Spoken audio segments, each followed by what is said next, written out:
이주민에 대한 명확한 하나님의 메시지가 지금 선포되고 있는 것을 알 수 있습니다. 그렇다면 우리가 이들을 선교사로 세워야 하겠구나. 지속 가능한 하나님의 선교를 이루기 위하여 조직을 만든 것이죠.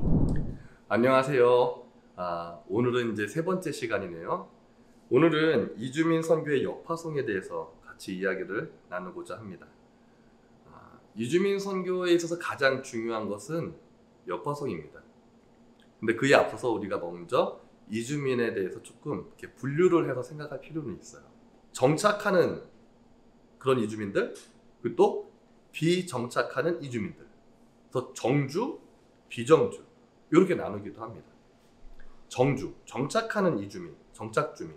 이 파트는 보통 결혼 이주 여성들, 한국에 들어와서 한국 남성과 보통 이제 결혼해서 한국 국적을 취득하고 한국에서 살아가실 분들. 그리고 두 번째는 난민들도 정주입니다. 특별한 문제가 없으면 한국에서 이제 일자리도 얻게 되기도 하죠. 그리고 한국에서 쭉 살아갈 수 있습니다. 근데 비정주 그룹이 있어요. 비정주 그룹은 이주 근로자 그리고 유학생들. 이쪽은 정말 거의 다가 다 때가 되면 본국으로 돌아가는 그런 그룹들이에요. 특별히 이 비정주 그룹에 조금 더 초점을 맞출 수 있겠는데요. 이주민 선교의 역파송. 비정주는 정말 이 역파송에 집중해야 한다. 그럼 어떻게 역파송할 것인가? 그리고 그 역파송은 무엇을 말하는 건가?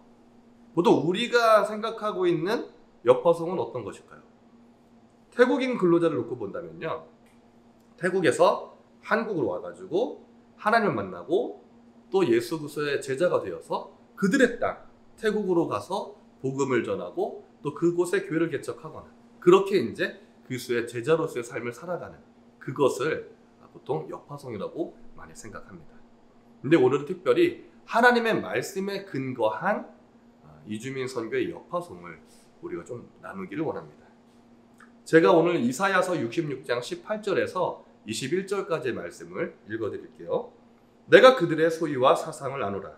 때가 이르면 열방과 열족을 모으리니 그들이 와서 나의 영광을 볼 것이며 내가 그들 중에 징조를 세워서 그들 중 도피한 자를 열방 곧 다시스와 뿔과 활을 당기는 룻과 및 두발과 야완과 또 나의 명성을 듣지도 못하고 나의 영광을 보지도 못한 먼 섬들로 보내리니 그들이 나의 영광을 열방에 선포하리라.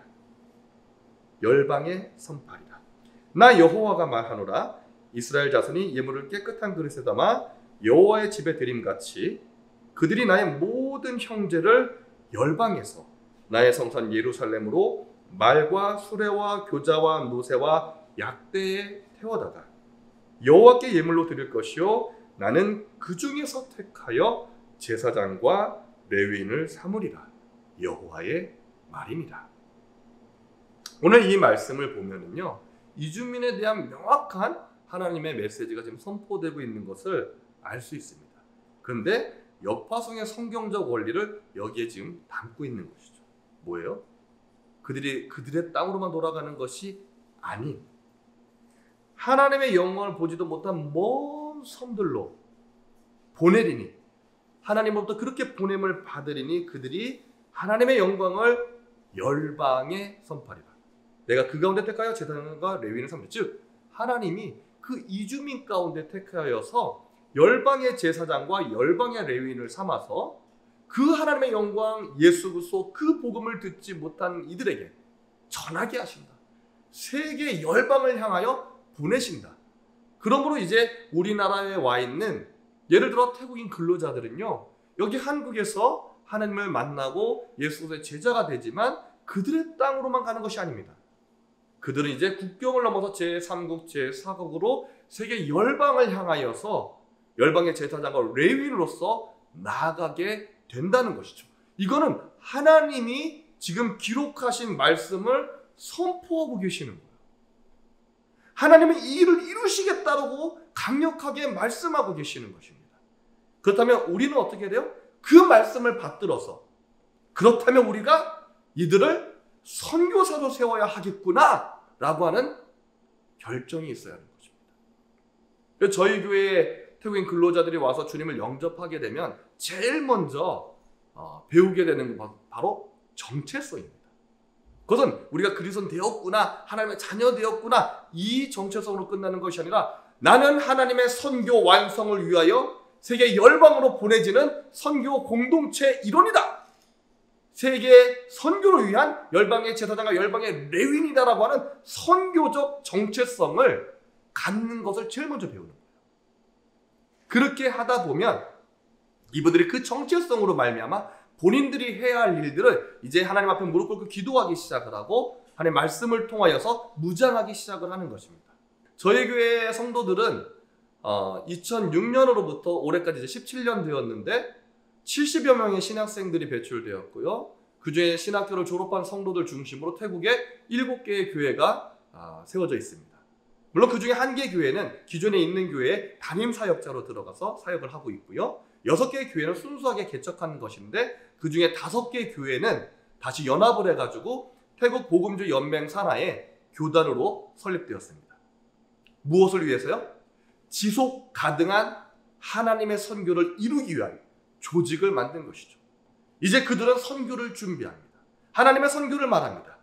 그래서 이것을 위해서 또 우리 리더십들을 모시고 라오스로 또 캄보디아로 먼저는 국경을 접하고 있는 가까운 나라들, 가까운 그 타문화권으로 하나님의 선교를 경험할 수 있는 비전 트립들을 또 우리가 진행하기도 하였던 것이죠. 때로는 그 안에서 자원에서 이스라엘에서 대만에서 또 오스트레일리아 힐송 처치에서 또 훈련을 받는 성도들도 나타나기 시작을 했다는 것이죠. 이 모든 분들이 다 한국에 와 있었던 태국인 근로자입니다. 한국에서 처음 하나님을 만난 그들이 세계를 품고 기도하기 시작을 하고 교단을 세워서 지속 가능한 선교를 도전하기 시작했다는 것이죠.